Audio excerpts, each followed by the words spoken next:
정경심 교수의 동양대 표창장 위조 혐의를 두고 검찰이 추가 수사에서 사실관계가 바뀌었다고 공소장 변경을 신청했는데 재판부가 이를 거부했습니다.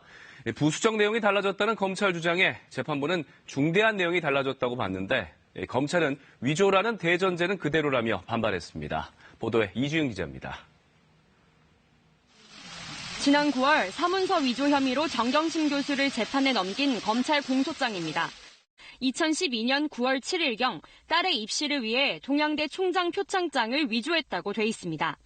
검찰은 2달여 뒤인 지난달 27일 추가 수사 결과를 새롭게 반영해달라며 범죄 혐의 변경, 즉 공소장 변경을 재판부에 신청했습니다. 추가 수사 결과 위조 시점은 2012년 9월경이 아니라 2013년 6월로 드러났고 범행 방법과 공범이 특정되는 등 내용이 달라졌다는 겁니다. 하지만 재판부는 이를 허락하지 않았습니다. 부수적 내용이 달라졌을 뿐이라는 검찰 주장과 달리 재판부는 5가지 중대한 내용이 달라졌다고 봤기 때문입니다. 재판부는 표창장 위조의 공범과 범행 일시 등 모두 5가지가 바뀌는 건 납득할 수 없으며 따라서 동일한 사건으로 볼 수 없다고 판단했습니다. 검찰은 동양대 총장 표창장을 위조했다는 기본 사실은 같다며 강하게 항의했지만 재판부는 인정하지 않았습니다.